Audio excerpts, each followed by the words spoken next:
আল্লাহর হাবিব সাল্লাল্লাহু আলাইহি ওয়াসাল্লাম সব সময় এই দোয়াটা করতেন, আল্লাহুম্মা হাসিবিনা হিসাবান ইয়াসীরা। হে আল্লাহ, আপনি আমার হিসাবটাকে সহজ করেন। হে আল্লাহ, আপনি আমার হিসাবটাকে সহজ করেন। এই দোয়াটা আপনারাও পড়বেন, আল্লাহুম্মা হাসিবিনা হিসাবান ইয়াসীরা। দেখেন, আল্লাহর হাবিব সাল্লাল্লাহু আলাইহি ওয়াসাল্লামের ব্যাপারে বলা হয়েছে গুফিরা লাহু মা তাকাদ্দামা মিন যামবিহি ওয়া মা তাআখার।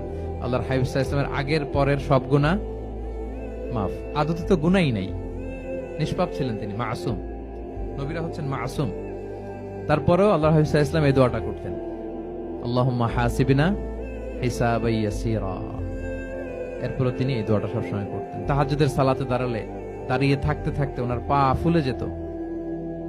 সিজদায় যে কাঁদতে কাঁদতে জামা ভিজিয়ে ফেলতেন, হাত্তা বাল্লা লিহিয়াতাহু, দাড়ি ভিজিয়ে ফেলতেন, হাত্তা বাল্লা হাজারাহু, জামা ভিজিয়ে ফেলতেন, হাত্তা বাল্লাল আরদা, সিজদায় পরে কাঁদতে কাঁদতে জমিন ভিজিয়ে ফেলতেন। তো আম্মা জান আয়েশা রাদিয়াল্লাহু তাআলা আনহা বলতেন, ইয়া রাসূলুল্লাহ, এত কষ্ট কেন করেন?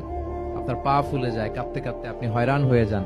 আল্লাহ তো বলেছেন যে আপনার আগের পরের সব গুনাহ মাফ। আল্লাহর হাবিব সাল্লাল্লাহু আলাইহি ওয়াসাল্লাম বলতেন, আফালা উহিব্বু আন আকুনা আবদান শাকুরা। হে আয়েশা, আমি কি শুকরগুজার বান্দা হতে পছন্দ করব না? আল্লাহ তাআলা আমাকে ক্ষমা করেছেন, আমাকে স্পেশাল স্ট্যাটাস দিয়েছেন। এই যে আল্লাহ তাআলার বিশেষ অনুগ্রহ, এটার শুকরিয়া স্বরূপ আমি কি তার কাছে নিজেকে পেশ করব না? তো দেখেন, আল্লাহর হাবিব সাল্লাল্লাহু আলাইহি ওয়াসাল্লাম যার কোনো গুনাহ নাই, তিনিও দোয়া করতেন, আল্লাহ আমার হিসাবটা সহজ করো। সেদিন যার হিসাব সহজ হবে, তার জন্য সবকিছু মিলে